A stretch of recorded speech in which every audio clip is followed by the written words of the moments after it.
수학 익힘책 12쪽에서 13쪽까지 나와 있는 올림을 알아볼까요에 대한 내용입니다. 1번부터 같이 풀어보도록 할게요. 올림에서 주어진 자리까지 나타내어 보자고 합니다. 지금 첫 번째 나와 있는 429라는 숫자를 위에다가 적어 볼게요. 그랬을 때 10의 자리까지 올리기 위해서는 10의 자리에다가 선을 그어줍니다. 그러면 그 아래에 있는 이 9라는 숫자는요, 10의 자리까지 나타내고 아래의 숫자는 쓰지 않으려고 해요. 대신 올려서 나타냅니다. 한 자리 더 올려주는 거예요, 대신에. 그랬을 때 9가 10이 되면서 420이 430이 됩니다. 429라는 숫자, 이번에는 100의 자리까지만 나타냅니다. 그럼 아래에 있는 29라는 숫자를 모두 그냥 500으로 만들어주게 100으로 올려버리면 됩니다. 그래서 500이 되겠습니다. 두 번째, 951이라는 숫자가 있어요. 이 951도 마찬가지로 아래다가 적어보도록 할게요. 그럼 10의 자리까지 하면 선을 이렇게 그어주면 되겠습니다. 그랬을 때 1이라는 숫자가 10으로 올라가게 되죠. 960이 됩니다. 951인데요. 이번에는 100의 자리까지만 딱 그어 놓는 겁니다. 그랬을 때 51이 올라가서요, 900을 1000으로 만들어줍니다. 이렇게 올림에서 표현하는 이 방식을 기억하시면 이번 차시는 쉽게 해결하실 수 있습니다. 2번, 소수를 올림할 때도 마찬가지입니다. 자릿수만 잘 찾으면 되거든요. 보시면 1.13을 올림해서 소수 첫째 자리까지 나타내자고 합니다. 그러면 1.13이 있고요. 소수 첫째 자리가 지금 여기잖아요. 그럼 얘까지만 나타내고 아래에 있는 애들은 모두 없애주는 거예요. 그래서 3이라는 친구를 올려주면 됩니다.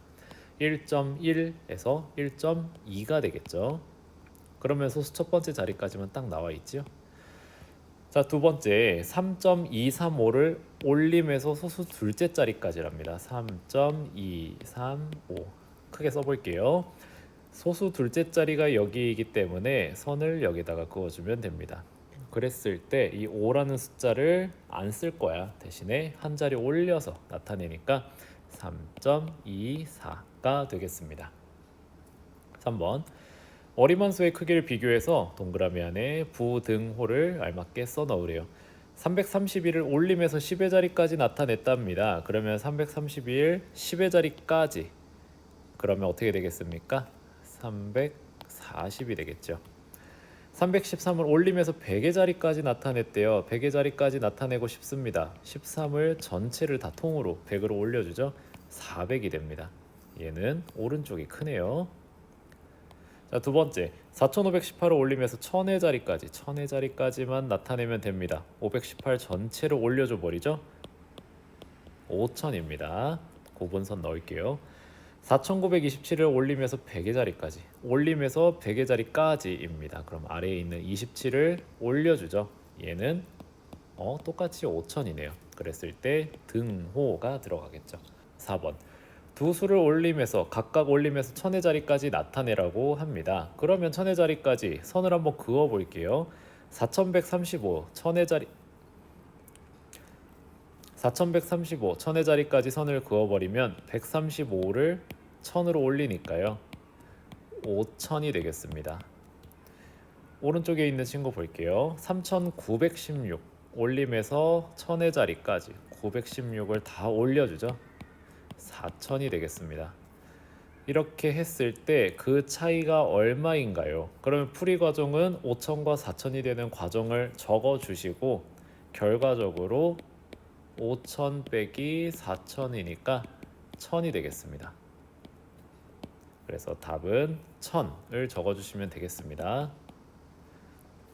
5번, 사물함 자물쇠의 비밀번호를 올림해서 100의 자리까지, 올림해서 100의 자리까지 나타냈을 때 1400이래요. 그러면 100의 자리 이전에 지금 땡땡땡땡이라는 숫자가 있었는데 선을 여기에다 그은 거예요. 그러면 여기 있는 숫자를 통으로 다 올려줘 버렸을 때 1400이니까 그 전에 있었던 숫자는, 앞에 두 자리 숫자는 알겠어요. 1300 몇이었을 거예요. 그런데 이 지금 아래에 나와 있는 힌트 땡땡37이래요. 37을 100으로 만들어줬더니 1400이 되었대요. 그러니까 원래 있었던 1300을 더해 주셔서 적으시면 되겠네요. 1337입니다. 마지막 6번, 생활에서 올림을 해야 되는 상황 같은 경우에는 교과서에 나와 있었어요. 예를 들면요, 27명이 케이블카를 탄다고 생각해봐요. 근데 케이블카 한 번에 10명씩 탈 수 있어요. 그렇게 되면요, 10명 10명을 하면 20명 같은 경우에는 케이블카를 두 번으로 됩니다. 그런데 나머지 7명 같은 경우에도 케이블카를 한 번은 이동을 시켜야 돼요. 그렇기 때문에 이 7이라는 숫자도 이동을 시켜야 되기 때문에 30명어치 이동시키는 그런 방향으로 생각을 해야 돼요. 이런 올림을 사용하는 경우들이 좀 있지요. 또 뭐가 있냐면, 여러분 예를 들어서 700원짜리 아이스크림을 먹고 싶어요. 근데 내가 가지고 있는 돈은 지폐를 내야 돼요. 그러면 1000원을 내야 되겠죠. 그런 경우도 올림의 사례로 보실 수 있습니다. 이런 것들이 여러 가지가 있겠죠. 올림 같은 경우에는 그 어디까지인가, 그 기준이 되는 그 자리를 여러분이 파악하시면 쉽게 해결하실 수 있습니다. 끝.